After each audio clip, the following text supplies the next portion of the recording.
बचपन चल रहा था, बंदा सोचता है यार जवान हो जाएंगे मजा आएगा, लेकिन बचपन एक अलग ही फील होती है। बचपन में जब मूवीज बंदा देखता है, स्पाइडरमैन से बड़ा मैं इंस्पायर्ड होता था, कैरेक्टर से बड़ा, उड़ के जाना ये वो सारा कुछ, यहाँ के यार बेहतरीन आदमी है। मुझे लग रहा है कि आप ना घर में बहुत ज्यादा सख्त होगी, इसकी वॉइस से ना ऐसे लगता है कि ऐਵੇਂ ही, मतलब वो जो छोटी कोई बहनें होती वाली उनके साथ ना लड़ाई झगड़ा चलता रहता है। ये तो क्या ये फैक्ट है? नहीं, मैं ही सबसे छोटी हूँ। बिल्कुल दानियाल, मैं इस पे यही कहूँगा कि नाउम्मीद नहीं होना चाहिए। आप अपनी स्ट्रगल, और मेरा यूथ को भी यही पैगाम है, आप अपनी स्ट्रगल जारी रखें, क्योंकि रिस्क का वादा अल्लाह पाक ने किया है। तो उस चीज़ की टेंशन लेने की कोई ज़रूरत नहीं है, बस आप अपनी मेहनत जारी रखें, रास्ते खुद ब खुद बनते जाएं। अस्सलाम वालेकुम नाज़रीन, मैं हूं आपका होस्ट दानियाल रज़ा और कैफ़े कहानी टॉक शो में खुशामदीद। नाज़रीन, आप सबको पता है कि जैसा कि हमारा कैफ़े कहानी शो है और इसमें हम मुख्तलिफ यूनिवर्सिटी से मुख्तलिफ स्टूडेंट्स को बुलवाते हैं और उनसे गपशप लगाते हैं, उनसे पूछते हैं उनके फ्यूचर के मामला। तो स्टूडेंट्स तो आज हमारे साथ हैं ही, कुछ तो मेरे दोस्त हैं और स्पेशली ऐसे है कि कुछ तो ग्रेजुएट भी हो चुके हैं लेकिन लगते स्टूडेंट्स हैं, तो उनको बुलाने का मेरा मकसद ये भी था। एक हमारे साथ मौजूद हैं डॉक्टर रिजवान साहब, हमारे साथ मौजूद हैं, आई फिजिशियन हैं। खिजरा मौजूद हैं, ये भी आई फिजिशियन है ऑलमोस्ट। और हमारे साथ वकास अकबर साहब मौजूद हैं, ये भी जो है इंजीनियर हैं, इलेक्ट्रिकल इंजीनियर हैं। छोटा सा तारफ तो मैंने आप सबको दे ही दिया है और बाकी जो लंबी है ना, वो आपने अपनी खुद ही बतानी है, मैं नहीं बताने जा रहा। तो हम इनसे गपशप करेंगे। आप सब ने हमारे साथ जुड़े रहना है और वीडियो को एंड तक वॉच करना है। अस्सलाम वालेकुम जी, कैसे हैं आप? अल्हम्दुलिल्लाह बेहतरीन। अच्छा माशाल्लाह, कैसे गुजर रही है जिंदगी सबकी भाई? बस जी चल रही है, अल्लाह का करम है, जैसी गुजर रही है बेहतरीन गुजर रही है माशाल्लाह। कोई गिला शिकवा नहीं है बस जिंदगी से। आप बताएं जी, आपकी कैसी जिंदगी गुजर? बस चल रही है। बस चल रही है, चलें बस को रोक देते हैं जी, बस को नहीं चलना चाहिए, हालात पहले ही बहुत खराब है। आप बताएं वकास साहब। अल्हम्दुलिल्लाह, अल्लाह का शुक्र है, बहुत अच्छी गुजर रही है, मज़ा आ रहा है माशाल्लाह। अच्छा, आप सभी जो है ना यूनिवर्सिटी से पास आउट हो चुके हुए हैं ऑलमोस्ट। आप तो बहुत पुराने पास आउट हो चुके हैं, ये नहीं कह सकता कि पाकिस्तान बनने से पहले मत कुछ साल पहले। ये जो नाज़रीन हमारे ये जो गेस्ट हैं, ये उम्र में छोटे जरूर लगते हैं लेकिन हैं बहुत पुरानी उम्र के बंदे, ये मैं सबको बता देना चाहता हूँ। खैर, अच्छा यूनिवर्सिटी आप सबने गुजारी, यूनिवर्सिटी लाइफ भी इंजॉय की। आप आई फिजिशियन बन गए, आप आई फिजिशियन बन गए, आप इलेक्ट्रिकल इंजीनियर बन गए और ये 3-4 चीज़ें जो कि हमारे पेरेंट्स को, बात मुझे याद है, हालांकि मैं कर कुछ और रहा था लेकिन मुझे बात ये इंपॉर्टेंट याद आई है, जो हमारे रूरल एरियाज है ना, वहाँ पे 2-3 चीज़ें हैं जी। मेरी बेटी ने डॉक्टर बनना है, मेरे बेटे ने इंजीनियर बनना है। तो वो सारी चीज़ें क्या आपने उसके थ्रू आप आए थे, आपने अपने पेरेंट्स के थ्रू ये सारे काम किए थे? एक डॉक्टर बनना है जी, दूसरा इंजीनियर बनना है, या आपको अपना शौक था? देखिए दानियाल, ऐसा नहीं है कि हमें स्टार्ट से ही ये चीज़ें पता थी। आपको पता है रूरल एरियाज़ के अंदर लैक ऑफ अवेयरनेस होती है, ठीक है, लेकिन इंसान जैसे जैसे आगे बढ़ता है, स्कूल्स कॉलेजेस, आपको दोस्त मिलते हैं, अच्छे प्रोफेसर मिलते हैं, वहाँ आप मिलते हैं तो आपका एक पाथ क्लियर होता है, तो देन आप उसको परसू करते हैं। तो ये जो इंजीनियरिंग का एक पाथ था वो इसी तरीके से ही क्लियर हुआ जब कॉलेज में गए, वहाँ पर डिफरेंट फील्ड्स को देखा, मतलब टीचर्स से डिस्कशंस हुई, देन ये हमें पता चला और हमने इलेक्ट्रिकल इंजीनियरिंग कर ली। सर तुसी दसो जी। सर हमारा बेसिकली बड़ा लंबा सफ़र है। आप जैसे कि सही बात कर रहे हैं, रूरल कितना लंबा यार, 25 साल तो 22-23 साल तो लगे हैं ना इस सफ़र को काटते हुए। तो ये सीन होता है कि अवेयरनेस की बड़ी कमी होती है रूरल एरियाज़ में। तो मेरे ख्याल में मेरा ये समझना है कि आपको एक जनरेशन जो है ना, आपकी पढ़ी लिखी एजुकेटेड जो है ना, वो बाकियों के लिए आसानी कर सकती है, लेकिन एक जो फर्स्ट जनरेशन होती है उसे बहुत सी मुश्किलात, बहुत से डिफ़िकल्ट टाइम से पास होना पड़ता है ताकि वो दूसरों के लिए एक आसान रास्ता बना सके। तो उसी रास्ते पे हैं अल्हम्दुलिल्लाह, मतलब कि बाकियों के लिए एक आसान रास्ता बनाएंगे, अपनी स्ट्रगल जारी रखेंगे और एक मिसाल बन के दिखाएंगे। चलो माशाल्लाह, बहुत अच्छा भी है। आप बताएं। मेरा तो यही है कि मतलब जो हमारे टीचर्स ने बोला कि आपको बनना है डॉक्टर, मतलब मैं किप से पढ़ी हूँ तो वहाँ पे था कि एफएससी के बाद ना आपको एक प्रेशर दिया जाता है, डॉक्टर वाला, तो वो वाला प्रेशर यहाँ तक ले आया, डॉक्टर बनने तक। अच्छा, आप सुपीरियर यूनिवर्सिटी से हैं, आप यूईटी टेक्सला से हैं, तो सुपीरियर यूनिवर्सिटी में जाने की वजह आप पहले बताएं, फिर यूईटी की पूछते ज़रूर हम बताएंगे सर। सीन ये हुआ, एफएससी हमने कर ली, मैट्रिक कर ली, उसके बाद ये क्रेज़ था कि हमने डॉक्टर्स बनना है, ठीक है। एक बंदा अपनी मेंटल कैपेसिटी के हिसाब से मतलब डिसाइड कर लेता है कि मैंने इस चीज़ पे स्टिक होना है, उसके बाद बंदा उस लाइन में लग जाता है, उस दौड़ में लग जाता है। फिर हमने एफएससी की बहुत ही अच्छे नंबरों से यही उम्मीद थी कि एमकेट क्लियर करेंगे। आप शायद जानते हो एमकेट के बारे में कि कितना टफ एग्ज़ाम है, ठीक है, और कितना कंपटीशन रेशियो है, और उसकी फिर सीट लेना उस माहौल में एक टफ सीन हो जाता है। जब तक आप इस फील्ड से, इस सिनेरियो से ना गुजरे हों तो आप इस चीज़ को नहीं समझ सकते। क्योंकि हम गुजरे हैं उस चीज़ से, अब हमें आइडिया है, हम अपनी जो है आने वाली जनरेशन के लिए ये स्ट्रिक्ट नहीं करेंगे चीज़ कि आपने डॉक्टर बनना है या इंजीनियर बनना है। तो बात यह है कि हमने MCAT किया, एक बार किया, थोड़े परसेंटेज से रह गए, फिर यही थी उम्मीद कि नेक्स्ट ईयर जो है इंशाल्लाह दोबारा पेयर होंगे, इस बार जो है कॉम्पीट करेंगे MBBS के लिए। दोबारा अनफॉर्चुनेटली जो है एक्सेल नहीं कर पाए। उसके बाद एक आपको पता है 1 साल का डिप्रेशन, 1 साल बैठते हो जब आप घर बातें सुनते हो रिलेटिव्स की और सारा कुछ जो है कि फेलियर बजाते नाम खुद इतना डरावना है। आप जब सुनते हो तो आपका आधा तो कॉन्फिडेंस ऐसे ही लूज हो जाता है। तो उस दौरान जो है बड़ा खुद को संभाला, अच्छे तरीके से तैयारी की, अच्छी ईमानदारी से की, बड़ी नीयत के साथ, लेकिन अल्लाह ताला ने शायद कुछ और चुन रखा था। फिर FSC के बाद जो है दूसरे MCAT के बाद ट्रैक नहीं मिल रहा था कोई, तो उसके बाद जो है प्राइवेट यूनिवर्सिटीज़ हमारे लिए बची थी क्योंकि गवर्नमेंट ऑलरेडी रिजर्व हो चुकी थी। तो हमें जो अच्छी लगी, हमने ये सोचा कि टाइम मजीद जो है बचाते हैं, अब इनरोल हो जाते हैं, बाकी अल्लाह पाक खैर फरमा। ठीक, तो आप ये बड़ी यूनिवर्सिटी में, हाँ जी, ये बड़ी लंबी स्टोरी है। हाँ, लेकिन ये जो है वो बाकी एक डिसअपॉइंटमेंट है। और एक बंदा जो है 1 साल एक चीज पे जो है, हम एक दिन किसी चीज पे काम करें, और मैं अभी अपनी बात करूं, हम शो रिकॉर्ड कर रहे हैं और आगे पता लगे जी हमारे माइक ही ऑफ है, वो एक आधे घंटे का पीरियड है और हम जो है वो इतना बड़ा परेशान हो जाते हैं। और एक बंदा एक चीज पे 1 साल, फिर 2 साल, वो एक बहुत बड़े, और फिर जो हमारे रूरल एरियाज के जो ताने होते हैं ना, वो ऐनी बंदे को जो है ना खराब कर देने वाले होते हैं। तो बस ठीक है जी, अल्लाह पाक आपको कामयाब करे। जो फीस जैसे आप बता रहे थे कि लिखा हुआ कुछ और होगा, खैर बहुत सख्त हो गए हैं, अब इसको सख्त नहीं करना। मिसाल बताएं, आप सुपीरियर में क्यों हैं? इन जैसा कि इसने बोला कि MCAT सर पे सवार। अच्छा, आपने भी दिया था? हाँ। ओह भाई, जो भी इस मेडिकल की फील्ड में आया, मेडिकल फील्ड में जो भी आया उसने MCAT दे के ही आगे मतलब मोह हो गया था। हाँ जी, ऑप्शंस जो हैं बड़े कम रह जाते हैं ना बंदे के पास। ये MBBS होता है या BDS होता है, अब उसके अलावा बंदा प्राइवेट MBBS कर सकता है या BDS। अब उसके लिए आपको पता है 2 से 1.5 करोड़ रुपए का खर्चा है। तो बंदा चाहता है कि यार इतना अगर मैं यहाँ पे इन्वेस्ट कर दूँ, उससे बेहतर नहीं है मैं कोई एक डिग्री करके बाद में बिजनेस पे या इस तरह के मामलात में इन्वेस्ट कर दूँ। अब ये भी आपको नहीं है कंफर्म कि आप MBBS कर लें प्राइवेट के थ्रू, फिर उसके बाद आपको जॉब मिलती है या नहीं मिलती। 40-50 हज़ार, 50, 1 लाख कोई चीज़ नहीं है ना आज के दौर। ये बड़ा टफ हो जाता है। आप भी MCAT दे के सुपीरियर में आ गए। चलें वकास भाई, आप बताएं। देखें दानियाल, इस तरीके से है। क्या देखूं? मुझे देख लें। अच्छा, आप तो देख लें। ठीक है। UET टेक्सला, या स्पेशली अगर मैं बात करूं as an engineering students after the FSC, engineering student की एक विश होती है UET।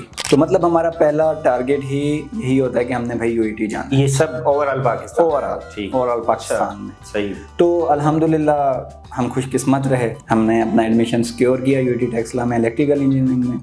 वहाँ पर 4 साल गुजारे और आज आपके सामने बैठे।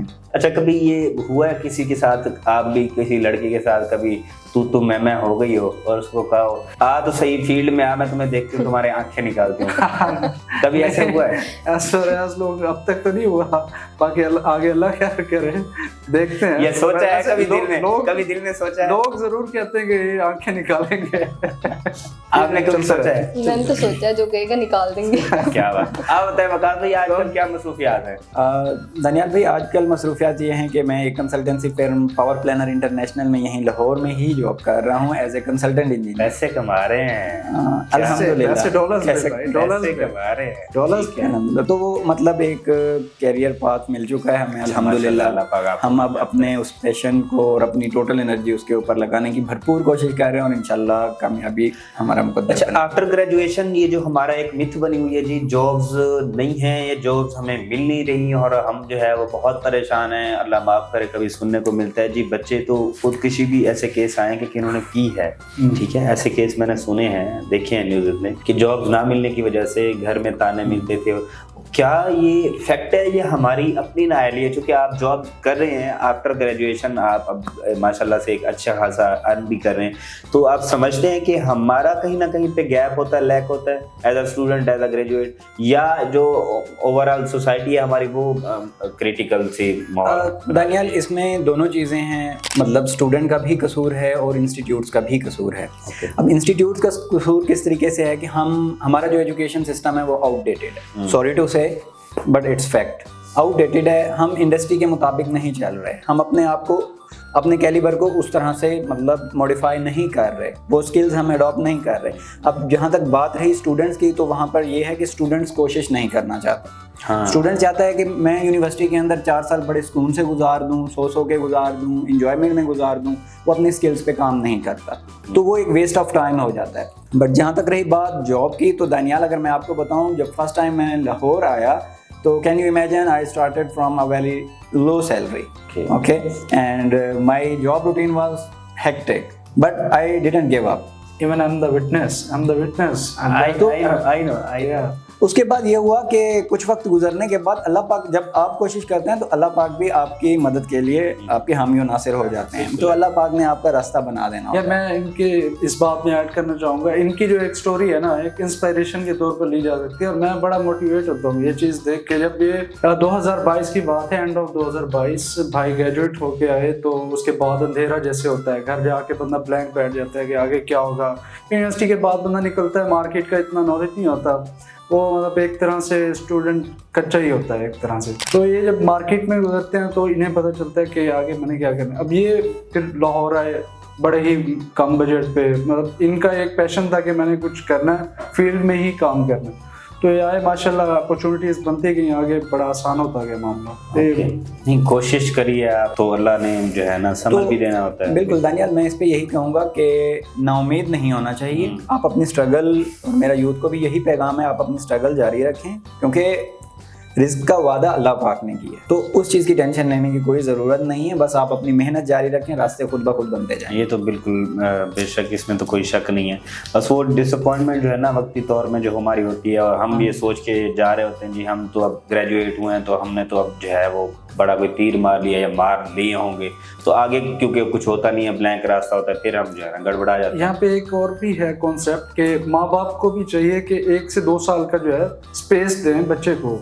जब वो नया ग्रेजुएट होकर निकलता है, उससे इतना उम्मीदें ना लगा लें कि वो बंदा डिप्रेस हो जाए या अपने पेंशन को ही शोरा कर सके। यार बच्चा, आपकी बात, सॉरी मैं आपकी बात काट रहा हूँ, बच्चा तो तब तक बच्चा होता है जब वो मैट्रिक एफएससी में होता है, जब वो यूनिवर्सिटी का एक 4 साल का पीरियड गुजार, 4 साल एक टाइम पीरियड है, और उसमें हमारी, मैं समझता हूँ नाअहली है, हम अगर कुछ ना सोचे, हम अगर इंटरनेशनल लेवल पे चीज़ों को ना देखें और हम ये सोचे कि हम इंजॉय करें, फिर हमें 2 साल के और भी माँ बाप दें कि भाई आप घर बैठो, स्कूल से चीजें सोचो, और उसके बाद नहीं, मैं ये भी नहीं कह रहा, फिर टाइम बचेगा क्या? मैं ये भी नहीं कह रहा, मैं ये कह रहा था स्ट्रगल करनी चाहिए बंदे को। अब मतलब बंदा जब स्टूडेंट होता है, इतना उसे इस चीज की रिस्पॉन्सिबिलिटी का आइडिया नहीं होता, जैसे ही ग्रेजुएट होता है उस पर एक प्रेशर आन पड़ता है कि यार अब मैंने कुछ करना है, तो वो ज्यादा अपनी जान लगाता है। तो जाहिर है अगर आप गुड लक में हो तो इंशाल्लाह आपको बहुत जल्दी मिल जाता है। अब जो है मैं कुछ हद तक जो है ना गवर्नमेंट, जो पंजाब की गवर्नमेंट है, खसूसी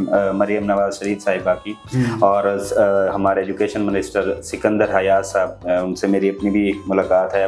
वैसे भी बहुत अच्छे इंसान है, लेकिन वो एजुकेशन पे बहुत ज़्यादा वर्क कर रहे हैं। एक सरसरी मुलाकात थी, उन्होंने बहुत सारी मुझे चीज़ें बताई, और ओवरऑल सोशल मीडिया पे आप देख रहे होंगे 3-4 स्कीमें चली हैं, ऑनर स्कीम और दूसरी लैपटॉप स्कीम, और फी की कुछ रिलैक्स करना, और इंस्टीट्यूट जो है ना उनको आगे लेके जाना। तो कुछ ना कुछ अवेयरनेस, कुछ ना कुछ डेवलपमेंट होती हुई मुझे जो लग रहा है नज़र आ रही है, और इन फ्यूचर ना और इससे भी कुछ ना कुछ मामला बढ़ेंगे, जहाँ तक मुझे लग रहा है। इससे भी इख्तलाफात जरूर हो सकते हैं, हो सकते हैं, और ये मेरा अपना एक ओपिनियन था, मैंने अपना बस बेसिकली बच्चों को मतलब के एक अटेंशन लेने के लिए या फर्जी काम करने के लिए, एक ग्रोथ शो करने के लिए कि हम हेल्थ पे काम कर रहे हैं, हम तालीम बेसिकली यार आप सिलेबस को अपडेट करो, आप अपॉर्चुनिटी, सिलेबस तो हुआ है अभी नहीं यार, आप देखो 4th 5वीं क्लास का हो रहा हो, आप एफएससी का 9th 10th और एफएससी का हमारा अपना की दुनिया जो है अभी हमने अपडेट करा है, अभी तक एफएससी। चलो ये अगर हुआ तो यही स्टेप बाय स्टेप चीजें जो है ना, तो ये मतलब जॉब्स की, एक इंडस्ट्रियल स्टेट्स की और इस तरह के मामला, हेल्थ सिस्टम को अगर बेहतर करेंगे तो हम जैसे जो, लेकिन हमारी जो फील्ड है ना उसमें जॉब्स बहुत ज्यादा कम है, क्योंकि बच्चे जो यूनिवर्सिटी से निकल रहे हैं ना वो बहुत ज्यादा तादाद में निकल रहे हैं, और इनके पास जो है ना स्पेसेस बहुत ज्यादा कम है, अपॉर्चुनिटीज नहीं है बच्चों के पास जॉब्स की और इन सब चीजों की। तो नहीं, अब तो बढ़ेगी अपॉर्चुनिटीज, क्योंकि हमारे जैसे छोटे 5वीं क्लास का बच्चा है तो उसने भी मोबाइल टाइप साथ लेके रखा हुआ है। आंखें खराब हो रही नहीं, हैं। वो आप तो- लोग तो मैं वो तो है। समझता हूँ जो ग्रेजुएट होते हैं ना, आप लोगों को 1 साल ऐसे देके आप लोग घूमे और मोबाइल टेलीफोन लोगों में बांटें कि इस्तेमाल करें, उनकी आंखें खराब होगी तो वो आपके पास आएंगे। ये तो आप सही बात कह रहे हैं। एक सर्वे के मुताबिक भी यही कहा है 2050 तक जो है तकरीबन 40 to 50% जो है वो मायोपिक हो जाएगी, नजर की कमजोरी का शिकार हो जाएगी। तो हम तो इस चीज के हक में होंगे। अच्छा, आप सब मुझे यार कड़क मामला हमने कर दिया हुआ है, अब इसको सॉफ्टनेस में लेके आते हैं। अब मुझे बताओ कि कोई ऐसी शरारत, कोई ऐसी बात, कोई ऐसा किस्सा जो आपने जिंदगी के लाइफ के किसी पीरियड में किया हो और आपको लगता हो कि वो हमें आगे पूरी जिंदगी नहीं भूलने वाला, मतलब कुछ ऐसा गड़बड़ी वाला याद है? वकाल भैया आप बताएं पहले। बिल्कुल ऐसा ही है दानियाल, बचपन की बात है। डराया जो है मैं तो डर गया कि बचपन की बात है, मैं पता नहीं क्यों है। सीरियस हो गए बिल्कुल। आप कंचे जानते होंगे, कंचे खेलना। हाँ जी। तो मैं जरा अच्छे कंचे खेलता था, मतलब जीत जाता था मोस्टली लोगों से। क्या बात। तो एक बार ना ऐसे मैं तकरीबन कोई 200 के करीब कंचों का ना मैंने एक दाव लगाया। ठीक है, उस पे अब मैं तो हार चुका था, अगले ने सही गैस कर लिया। सही गैस कर लिया। हाँ, ओके। मुझे पता था कि मेरे पास क्या चीज है, ठीक है, कि ये मतलब 1 है 2 है, इस तरह से अगर हम Even है, odd है। इवन है या ऑड है। हाँ। तो उसने सही गैस किया। बैठे बैठे ना अचानक मैंने एक साइड में साइड में कर ली। तो अब वो उससे मैं तकरीबन 200 तो ले लिया, लेकिन आज तक मुझे वो नहीं बात बोलती कि यार वो फिर जीत गए थे, उसने मान लिया था। फिर वो कैसे ना मान उसको सकते, मैंने वो पता जवाब दी थी ना। हाथ की सफाई, हाथ की सफाई। ये जी हमारे इंजीनियर हैं, ये हमारे कौम का सासा है जो कंचों में भी इस तरह करते थे। देखें दानियाल, ये बचपन की बात है। हाँ, तो अब तक याद है मतलब थी ना वो उस टाइम की भी। आप बताएं मिस। मुझे जो याद है वो ये कि मैं और मेरी कजन साइकिल चला रहे थे ऐसे मेन रोड पे, और हमारी गली ऐसे बाहर निकलती है। हम वहाँ से साइकिल चलाए, सामने से बाइक पे बंदा था, उड़ा दिया। साइकिल बाइक में जाकर वो बचा उड़ के गिरा।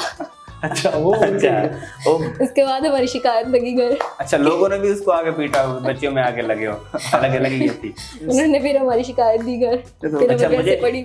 मुझे लग रहा है कि आप ना घर में बहुत ज्यादा सख्त होगी। इसकी वॉइस से ना ऐसे लगता है कि ऐਵੇਂ ही मतलब वो जो छोटी कोई बहनें रोब वाली, उनके साथ ना लड़ाई झगड़ा चलता रहता हाँ, है। ये तो क्या ये फैक्ट है? नहीं, मैं ही सबसे छोटी हूँ। छोटी हो लाडली तो बड़ियों के साथ तो फिर चलता ही रहते होंगे ना हमारे नहीं, रोल बस उनकी ऑपोजिशन की सुनती तरह। हूँ। अच्छा, करती कुछ ऐसा? सारे रहते हैं ऐसे बातें कर हाँ, रहे हैं, लगते हैं सारे। मुझे लग रहा है इनकी वॉइस है ना जिस तरह की सख्त है कि है, इनके सख्त है। मामलात ऐसे होंगे। चलो खैर, ये तो चलते रहे। आप बताएं जी। हाँ जी सर, बचपन इन्होंने में तो साइकिल मारा, उन्होंने कंचे हाँ खेले, जी, आपने कौन सा देखें, जाल उड़ाया? बचपन तो बहुत यादगार होता है और मैं चाहता हूँ यार एक बार दोबारा आ जाए। मतलब जब बचपन चल रहा होता है बंदा सोचता है यार जवान हो जाएंगे मजा आएगा, लेकिन बचपन एक अलग ही फील होती है। मुझे मल्टीपल इंसिडेंट्स हैं, लेकिन एक बड़ा याद है मुझे। मैं बचपन में जब मूवीज बंदा देखता है, स्पाइडरमैन से बड़ा मैं इंस्पायर्ड होता था, कैरेक्टर से बड़ा, उड़ के जाना ये वो सारा कुछ। मैं कहा यार बेहतरीन आदमी है। तो हम मतलब अपनी जमीनों में गए, वहाँ पे छलांग लगा दी। हाँ नहीं, छत से इतना बेहतर। तो जमीनों में वहाँ पे जो है आम वगैरह के पेड़ होते हैं, नीचे वहाँ पे हमारी भैंस वगैरह होती थी उस टाइम पे, मतलब नीचे बंधी हुई, तो वो फुल पकी हुई जगह, मतलब कि वहाँ पे वो जैसे खड़ी होती है, पक जाती है पत्थर की तरह, लोहे की तरह। अब ऊपर जो हम कजन्स वगैरह खेल रहे हैं, तो वहाँ पे वो स्पाइडरमैन वाली रूह जाग गई मेरे अंदर के यार आज उड़ना है, इस लड़ी को पकड़ना है दूसरी लड़ी के, ठीक है, मतलब एक ब्रांच से दूसरी ब्रांच के उड़ के जाना है स्पाइडरमैन की तरह। तो ये करते करते भाई वो थी पतली लड़ी, वो तो गई टूट। मैं नीचे जगह पक्की, ये बाजू ये दाएं बाजू ये लगा नीचे, भाई उसी टाइम बाजू टूट गई। हाँ, इतना बड़ी सूजन हो गई। और उस समय मैं तकरीबन था 5-6 साल का ना। अच्छा, वो उस वक्त इतना होश नहीं होता था, बड़ा वो क्रिटिकल फेज था मेरी जिंदगी में। अभी तक याद है मुझे यार स्पाइडरमैन नहीं बनना उसके बाद।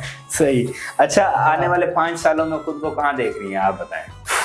मैं तो खुद को बहुत सारी जगहों पे देखती हूँ, मतलब डिफरेंट माइंडसेट है कि कभी सोचती हूँ जिन शादी करके मियाँ के घर में? नहीं वो वाला नहीं है अभी। अच्छा, मतलब जॉब करके लाइफ सेट करने वाला, या फिर कुछ आगे बिजनेस स्टार्ट करने वाला। अच्छा, नहीं कोई मोटो नहीं सेट किया कि यार ये 5 साल ने ना जड़े इस टाइम बाद ना मेरे को एक गड्डी होगी तो मैं इत्थे ना इस तरह दी ऑफिसर हाँ, वो सोचा हुआ है कि गाड़ी जरूर होगी, और मतलब एक अच्छा सा ऑफिस हो, या जो भी, एक अच्छी डॉक्टर होंगी, एक अच्छी डॉक्टर। हर जगह बाहर में लेने लगी होंगी लोगों की। हाँ। क्या बात है, बहुत अच्छा ख्वाब है। आप बताएं। जी दानियाल, बिल्कुल ऐसा ही है। आने वाले 5 साल, और इंसान को वैसे भी अपने गोल को क्लियर रख के चलना चाहिए, आपको सोचना चाहिए फ्यूचर के लिए भी। तो आने वाले 5 सालों में मैं खुद को एक वेल सेटल्ड ह्यूमन बीइंग देखता हूँ कि मैं अपने आने वाली नस्ल की तमाम जायज़ ज़रूरियात, कॉन्फिडेंस चेक कर रहे हैं। तमाम जायज़ ज़रूरियात मैं उनकी आसानी से पूरी कर सकूँ। क्या बात है। माशाल्लाह, तो अच्छी ये एक है, उसी के लिए अल्लाह struggle पाक भी हमें हो भी इसी सोच पे ये भी रागुज़र टाइम रहे तो हम भी जाएंगे। आप बताएं 5 साल में खुद सर सीन ये है 5 साल तो बहुत लंबा अरसा होता है, तब तक शायद तनु की है भाई तुसी एक सीजन देखना है तड़ा 5 साल पूरा होना है। इस तरह नहीं होता, बड़ी लंबी जिंदगी होती है प्रैक्टिकल अच्छा। लाइफ। तो यार मल्टीपल प्लान्स हैं। एक तो ये है कि बाहर सेटल्ड होना है, और एक ये है कि शायद डिग्री के अलावा कोई और बिजनेस सेट करियर है बाद में। अच्छा, मतलब business हाँ, की भी- मेरा ज्यादा बिजनेस की तरफ फोकस है, अच्छा। क्योंकि जो हालात है ना तो उससे जरा मायूस हैं। तो बिजनेस जो है वो एक अच्छा काम भी है और इस्लामी लिहाज से भी फील्ड को भी साथ लेके चल रहे हैं स्टॉप। फील्ड को भी इंशाल्लाह लेके चलेंगे। अच्छा सही, माशाल्लाह सबके अच्छे विजन है।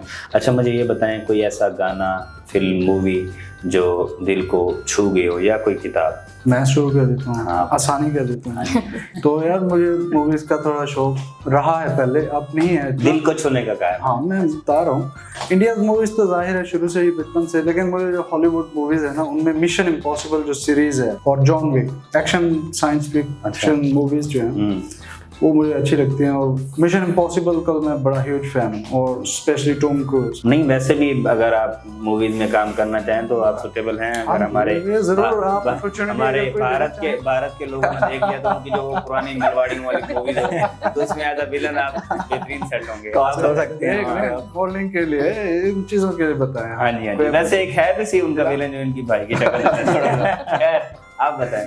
हाँ बस नहीं ले गया। मूवीज यूनिवर्सिटी टाइम तक बहुत देखी हैं। जैसे अभी आप बात कर रहे थे साउथ इंडियन मूवीज की, आई थिंक कोई ऐसी मूवी नहीं होगी जो मैंने ना कोई देखी। किताब, कोई कुछ? और बुक्स की अगर हम बात करें तो पीरे लेके कामिल पढ़ी है, 10,000 की लिए पड़ी हुई है वो अलमारी में 2 साल से। पढ़ी नहीं गई। ठीक है माशाल्लाह। बस ये असल भी में एक- routine थोड़ी सी है। नहीं नहीं, ये भी एक वो है। फैक्ट है शौक है और भाई। बाकी मैं यही है कि एक शेर सुनाना चाहूंगा। नहीं मैं वो तो बाद में पूछ रही, मैंने बाद में नहीं, वो आसान है। दिल को छूने वाली बात बताना पहले मुझे। मूवी का मैं आपको बता देता हूँ। दिल को छू गई हाँ कौन? यार मूवी पुरानी है, मुझे नाम नहीं याद आ रहा। मुझे अभी नाम नहीं याद आ रहा एग्जैक्टली है वो शाहरुख खान उसने दिल को क्या छूना है जिसका नाम नहीं याद? बताओ, झूठ बोल रहा है। आप बताएं मिस, मूवीज वगैरह तो मैं ज्यादा शौक से नहीं देखती, लेकिन नॉवेल्स का वो शौक है। और कोई ऐसा नॉवल जो दिल को छू गया हो, नाम पीरे याद? कामिल, जन्नत के पत्ते, और भी बहुत सारे। क्या मेरे बात काम है में तो भाई वर्ल्ड फेमस। अच्छा, पाकिस्तान में या दुनिया में कोई ऐसा इशू, कोई ऐसा प्रॉब्लम, कोई ऐसा मसला जिसको आप हल करना चाहें वकास भाई? बिल्कुल। क्विकली। वार नहीं होनी चाहिए। ओके, ओवरऑल द वर्ल्ड या पाकिस्तान? ओवरऑल द वर्ल्ड नहीं होना चाहिए, बिकॉज इंसानियत सबसे पहले है। तो मैं इसको हल करना चाहूँगा कि इसको ऑन द टेबल अगर इस चीज़ को रिजॉल्व कर दिया जाए तो इट्स बेटर। जो चीज टेबल के ऊपर हल नहीं होती उसके बाद वार के ऊपर जाती है। खैर ये एक लंबा टॉपिक है, इस पे इंशाल्लाह कभी होगी बात तो हम करेंगे। वॉर 1 वॉर 2 इस पे काफी सारी मेरी रिसर्च है, उस पे भी टेबल हुई थी। खैर आप बताएं, जो हमारा वैसे एजुकेशन ओपिनियन अच्छा है कि पीसफुल माहौल हो। एजुकेशन जो सिस्टम है उसको थोड़ा सा और बेहतर मजीद बनाया जाए। ओके, आप? मैं ये चाहता हूँ कि यार जब मैं देखता हूँ ना इस्लामोफोबिया दुनिया में, तो बड़ा दुख होता है। और ये बहुत बड़ा इशू है जो कि एक हमारा बहुत ही पॉपुलर लीडर है, वो इस चीज़ को बहुत अच्छे से बयान देता है वर्ड फॉर्म पे। अच्छा, इमरान खान साहब, I am inspired by him. और जो बात करते हैं इस्लामोफोबिया के खिलाफ, it must be not exist in the world. पसंदीदा फूड क्विकली आप बताएं। यार बिरयानी अच्छी लगती है, खीर अच्छी लगती है मीठे में। ठीक है, क्या बात बिरयानी, है। सिर्फ चाइनीज चावल। और भी बहुत कुछ है, लेकिन क्विकली मेरी पाए बड़े अच्छे लगते हैं, मछली अच्छी लगती है, मल्टीपल चीजें हैं। कुछ छड़ भी दो। मैं क्या सबसे फेवरेट फेवरेट यार यही है, बीफ बड़ा अच्छा लगता है, बिरयानी। भाई लग रहे हैं कि बीफ खाते खाने वाले हैं। हैं। सेलिब्रिटी पसंदीदा आप बताएं। पाकिस्तानी है Indian? It's up to you, और कोई भी बता दो। वहाज फिलहाल पाकिस्तान में अच्छा, आप वहाज बताएं। होती। बिल्कुल, बिलाल अब्बास। हमजा अली अब्बासी, क्या बात है। फिरोज खान, सभी जो है वो बड़े अच्छे अच्छे एक्टर्स के नाम बताते हैं। एक दिन के लिए पाकिस्तान का वजीर आजम बना दिया जाए तो आप क्या करेंगी? मैं सोई रहूंगी। सही बढ़ गया जी पाकिस्तान। मतलब पाकिस्तान के पहले ही हमारे जो है ना मामला खत्म होने को नहीं आते, एक दिन के लिए हमने कुछ नया लाने की कोशिश की है, वो भी सो जाएगा। एक दिन में क्या नया हो सकता है? नहीं कुछ सोते सोते अगले जहां में कुछ तो कर सकती हो ना अल्लाह की बंदी, बाकी कुछ नहीं तो प्रोटोकॉल बना हुआ है, गड्डियां लावांगी सारी आबा मैनू देने प्रोटोकॉल एक दिन दे विच बड़े रूटर ला के, बस ठीक है, वही कर लेंगे। मतलब डेवलपमेंट नहीं करनी है। एक दिन में कितनी की डेवलपमेंट हो सकती नहीं कुछ है? ना कुछ तो हो सकता है। एक हमने मूवी देखी थी, वो एक दिन के लिए कोई हीरो बना था, वो सिर्फ एक दिन के अंदर ही हो सकता है। एक दिन का सीएम। हाँ वो था कौन हीरो? अनिल कपूर। अनिल कपूर ने कितनी चेंजिंग की थी, वो जो उनके चीजें बेचने वाले थे उनको कितना देखो। तो ये फिल्म तो नहीं ना है, रियलिटी है। तो वही आप कह रही थी, हौसले बुलंद हो जाते हैं हमारी कौम के। क्या करेंगे? करप्शन हो सकता है, थोड़ी करप्शन करेंगे। ओके करप्शन करेंगे जी, इनका ध्यान रखना, इनको नहीं रखना। आप बताएं, एक दिन के लिए वजीर आजम पाकिस्तान बना दिया जाए तो क्या करेंगे? तो दनियाल, सबसे पहले अगर मुझे एक दिन का सीएम बना दिया जाए तो मैं जो बेसिक इश्यूज हैं पीएम बना दिया जाए, सॉरी, अगर मुझे एक दिन का पीएम बना दिया उस्मान बुज़ार अच्छा आदमी है। हाँ, बहुत मेरा यही है कि एजुकेशन सेक्टर पे मैं या टेक्नोलॉजी वाइज जितना काम कर पाऊँ, मैं उस तरह की स्ट्रेटजीज बिल पास करवाना और उनके ऊपर काम करना चाहता हूँ। अच्छा, तो मेरा ये एक विजन है अगर मुझे एक दिन का प्राइम मिनिस्टर बनना। असूल ने बंदे नहीं इंजीनियरों ने टेक्नोलॉजी वही दी। टेक्नोलॉजी खैर अच्छी चीज है, आप बताएं। यार करंट सूरत हाल में अगर मुझे वज़ीर आज़म बनाया जाएगा तो वो तो उनकी गलती होगी अगर बनाया लेकिन स्टिल मैं कोशिश करूंगा कि इमरान खान को सबसे पहले रिहा करूं, ठीक है, और उनके साथ शाना बशा। जब आप वज़ीर आज़म बन जाएंगे तो उनका होश ही नहीं रहेगा। करंट सूरत हाल के मुताबिक आप बनाएगा कौन, बात तो ये है ना एक दिन के लिए, वो भी तो एक हाइपोथेसिस है सिर्फ। ओके, एक दिन में हम बाहर निकालेंगे, फिर अगले दिन अंदर। मोहब्बत या कामयाबी? कामयाबी। मोहब्बत या कामयाबी? कामयाबी। मोहब्बत। बस कामयाबी एवं ही गल्ला कर रहे हो, सारे फोन पे लगे होंगे। कामयाबी वो एक अटैचमेंट। अच्छा ये भी है, जब कामयाबी मिल जाए तो मोहब्बत खुद ब खुद ही मिल जाए। अच्छा सच्चे मोहब्बत से याद है, ये आजकल के, क्योंकि आप सब यूनिवर्सिटी से आए हैं, ये प्यार मोहब्बत के जो मामला चलते हैं, टाइम हमारे पास बहुत कम है, तो मैं आप सबसे शॉर्टली जानना चाहूँगा, आप क्या इसमें इन्वॉल्व हुए या क्या आपने इस तरह का प्यार मोहब्बत किया? अगर नहीं किया, इससे बचे तो किस तरह से बचे? आप बाकियों को क्या एडवाइस देना चाहेंगे? दनियाल, इसमें मैं यही कहना चाहूँगा कि इस सब का एक तो कोई फ़ायदा नहीं है, क्योंकि आप उस टाइम तक मैच्योर नहीं होते, आपका अपनी फीलिंग्स के ऊपर कंट्रोल नहीं होता, तो मेरे ख्याल से ये चीज़ नहीं करनी चाहिए। ओके। और बचने की स्ट्रेटजी यही है, खुद को मैक्सिमम प्रोडक्टिव एक्टिविटीज़ के अंदर आप मसरूफ़ रखें, आप इंजॉय करें, अच्छी चीज़ है, मतलब आप डिफरेंट को करिकुलर एक्टिविटीज़ के अंदर हिस्सा लें और अपनी स्किल्स पे मैं तो यही कहूँगा कि स्किलफुल बने। तो जैसे 3 इडियट्स में काबिल बनो, कामयाबी झक मार के पीछे आएगी। क्या बात है, आप बताएं। मतलब इस तरह की चीजें टाइम पास के लिए तो चलती ही रहती हैं, लेकिन मतलब ज्यादातर यही है कि वेस्ट ऑफ टाइम है। और क्या आप समझते हैं कि ये यूनिवर्सिटी लाइफ में होना चाहिए? हाँ, मतलब अगर एक हद तक है तो कर ले बंदा। ठीक है, लेकिन फिर पीछे का भी ध्यान रखे घर वाले मानेंगे या नहीं। ठीक है, मतलब आप बन गया, आंखों के डॉक्टर बन गया आप बताओ भाई। यार इसमें ये होता है कि दोस्त होना, ठीक है, अटैचमेंट वैसे हो जाती है बंदे को, ये एक बहुत कंपल्सरी चीज़ है, मतलब आपको ज़िंदगी के लिए बड़े काम की चीज़ है, एक एक्सपोजर मिलता है, ये भी एक तरह का एक्सपोजर है, तो ज़रूर लेना चाहिए, इसमें कोई गलत बात नहीं है। अच्छा नहीं, सही तो है, लेकिन मैं समझता हूँ, जो कि हम भी यूनिवर्सिटी से पढ़ रहे हैं और पढ़ते थे, तो मैं समझता हूँ कि हम ना एक ना चीज़ का होता है कि एक हद तक चीज़ होती है। हम लोग जो है ना, हमारे ये तो जेनेटिक है या पता नहीं, जैसे कि हम ना लिमिट से बढ़ जाते हैं सवार कर, और फिर हम ना अपने ट्रैक से हट जाते हैं। ठीक है, हमारी वो क्लासेस, हमारी वो रूटीन, हमारी वो क्रिएटिविटी, हमारी सारी चीज़ें डिस्टर्ब हो जाती हैं सिर्फ उस 1% के लिए, वो चाहे फीमेल को मेल के साथ हो या मेल को फीमेल के साथ हो। हाँ जी, डिस्ट्रैक्शन है जैसे, ठीक है ना, सर पे जुनून ना हो।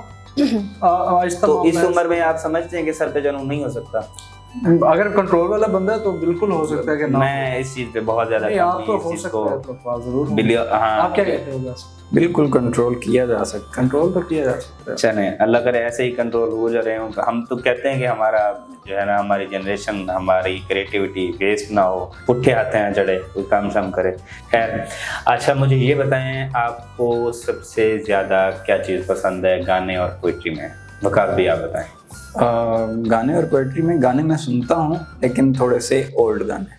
ओह माय, ठीक है, लेकिन साथ साथ पोइट्री भी पसंद है, तो कभी कभार पढ़ लेते हैं। इनका नाम हमने लिखा हुआ है जॉन एलिया। ओह माय जॉन एलिया हैं ये अपने दौर के गॉड। 21वीं सदी के। बस थोड़े से बालों का इशू आ रहा है तो वो बड़े करवा लें तो जॉन भी बन जाएंगे। तो जॉन भाई आप क्या सुनाना चाह रहे हैं हमें, गाना या पोइट्री? ये मैं एक शेर सुनाना चाहूंगा। ओके ठीक है, वो रीजन ये है क्योंकि नहीं रीजन नो छड्डो शेर सुनाओ टाइम थोड़ा है।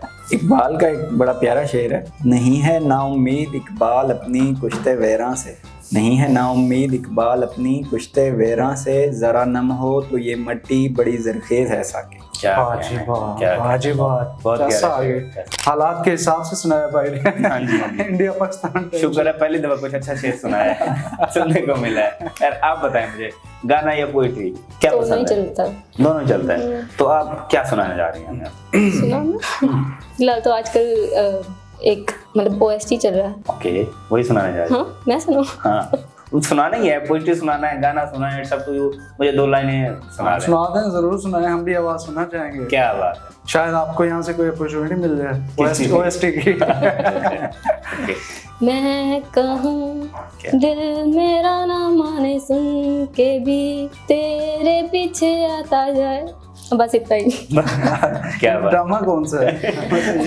नानू बुला कर आना चाहिए। पहली दफा सुना हमने। मैं भी। परवरिश ड्रामा, परवरिश उसका ओएसटी आजकल बहुत बड़ा चल रहा है। चलो माशाल्लाह आवाज आपकी बहुत अच्छी है, लेकिन थोड़ा सा आगे जाते तो मजीद पता लग जाता। आप बताएं भाई गाना या पोइट्री? क्लासिकल म्यूजिक का मैं बड़ा शौकीन हूँ। थोड़ा क्या बात है, मैं गाता सुनना भी चाहूंगा, हूँ, सुनना गाता भी हूँ, लेकिन मैं अभी आतिफ असलम के साथ गाते हैं।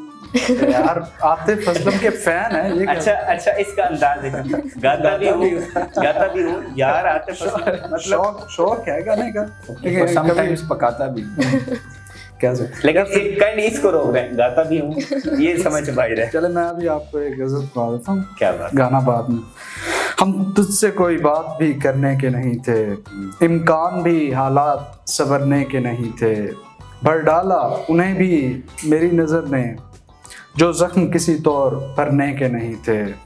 अजीज इधर देख के तेरी खातिर हमने वो दिन भी गुजारे जो गुजरने के नहीं थे।